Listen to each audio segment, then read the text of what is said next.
बड़ी खबर, सीएम भूपेश बघेल के युवा संवाद पर बीजेपी का तंज। युवा संवाद को लेकर ओपी चौधरी ने सीएम से सवाल पूछे हैं। रोजगार पीएससी भर्ती प्रक्रिया में माफिया राज क्यों है? सरकारी भर्ती प्रक्रिया को क्यों विध्वंस किया गया? बेरोजगारी भत्ता के नाम पर युवाओं को ठगा गया है। प्रदेश के युवाओं को इन सब का जवाब दें मुख्यमंत्री। मुख्यमंत्री जी युवा संवाद कर रहे हैं। सरगुजा पूछता है मुख्यमंत्री जी से कि ताता पानी कहां पर है। उनको भी शायद पता होगा और सरगुजा और छत्तीसगढ़ के बच्चे को पता है कि ताता पानी बलरामपुर जिले में है। लेकिन मुख्यमंत्री भूपेश बघेल जी के कार्यकाल में पीएससी कहती है कि तातापुर तो सूरजपुर जिले में है। छत्तीसगढ़ का और सरगुजा का युवा पूछता है कि 2500 रुपये 10 लाख लोगों को बेरोजगारी भत्ता देने की बात उन्होंने कही थी। उसके हिसाब से 5 साल में 15,000 करोड़ बांटना था, लेकिन बजट का प्रावधान किया है मात्र 250 करोड़ का। ये कैसा नाइंसाफी है? सरगुजा और छत्तीसगढ़ का युवा पूछता है कि पीएससी को, व्यापम को, एसआई भर्ती को, रोजगार को, सबको माफिया राज क्यों स्थापित कर दिया? पूछता है सरगुजा उनसे। सरगुजा पूछता है उनसे कि पूरी भर्ती प्रक्रिया को उन्होंने क्यों विध्वंसित कर दिया है। इस बात को भी जानना चाहता है। हर कोई पूछना चाहता है कि सरगुजा का युवा पूछना चाहता है कि शिक्षकों की पदस्थापना में संशोधन करके शिक्षा में माफिया राज को क्यों स्थापित किया है। मुख्यमंत्री जी भूपेश बघेल जी क्या इन बातों के लिए संवाद कर रहे हैं? इन सब का जवाब उनको देना पड़ेगा और 2023 में युवा उनको सत्ता छोड़ने के लिए मजबूर कर देगा। और रायपुर से न्यूज 18 संवाददाता आकाश शुक्ला हमारे साथ जुड़ गए हैं। आकाश, आपको याद होगा हाल ही में जब सूची जारी हुई तब मुख्यमंत्री ने निशाना साधा था ओपी चौधरी पर। अब ओपी चौधरी मुख्यमंत्री भूपेश बघेल के युवा संवाद पर सवाल उठा रहे हैं। कैसे देख रहे हैं आप इस पूरी सियासत को?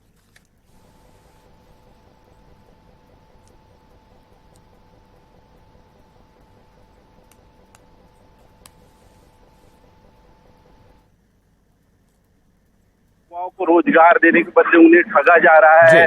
पीएससी भर्ती प्रक्रिया में लगातार लापरवाही, अनियमितता सामने आई। इसी तरह व्यापम में भी अनियमितताएं सामने आई हैं। एक तरीके से शासकीय भर्ती प्रक्रिया को विध्वंस करने का उन्होंने आरोप लगाया है। तो इस तरीके से तमाम चीजें ओपी चौधरी ने कही है। बता दें, युवा संवाद के जरिए सीएम लगातार युवाओं को साधने का प्रयास कर रहे हैं। इसको लेकर भाजपा ने उन पर निशाना साधा है। जी बिल्कुल, तो बीजेपी निशाना साध रही है और मुख्यमंत्री भूपेश बघेल पर युवा संवाद एक बड़ा जनसंपर्क कार्यक्रम है युवाओं से मुख्यमंत्री का। अब इसी को टारगेट किया जा रहा है। आकाश, ऑडियो चालू है क्या? जी एक बार सवाल फिर से दोहराएं।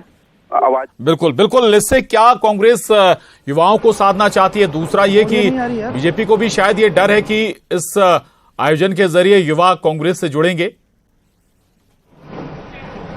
आकाश, प्रदेश भर में मुख्यमंत्री युवाओं से पूरे प्रदेश भर में मुख्यमंत्री युवाओं से संवाद करिए, युवाओं को साध रही है। जैसा कि आने वाले समय में विधानसभा चुनाव है और युवा एक बड़े मतदाता है। बहुत बड़ी संख्या युवाओं की ऐसे युवाओं को साथ कर वो बहुमत से सरकार बनाना चाहती है। कहीं न कहीं भाजपा को भी लगता है, इसलिए उन्होंने भी अपना प्लान भी तैयार कर लिया है युवाओं को साधने के लिए। और जनसंपर्क के माध्यम से लगातार युवाओं से संपर्क करने की कोशिश कर रहे हैं। भाजपा सरकार में आती है तो उन्हें विश्वास दिला रहा है। के लिए लगा रखा हूं, इसी टाइम बाइट। ठीक है, चलिए शुक्रिया आकाश आपका इस पूरी जानकारी के लिए। धन्यवाद।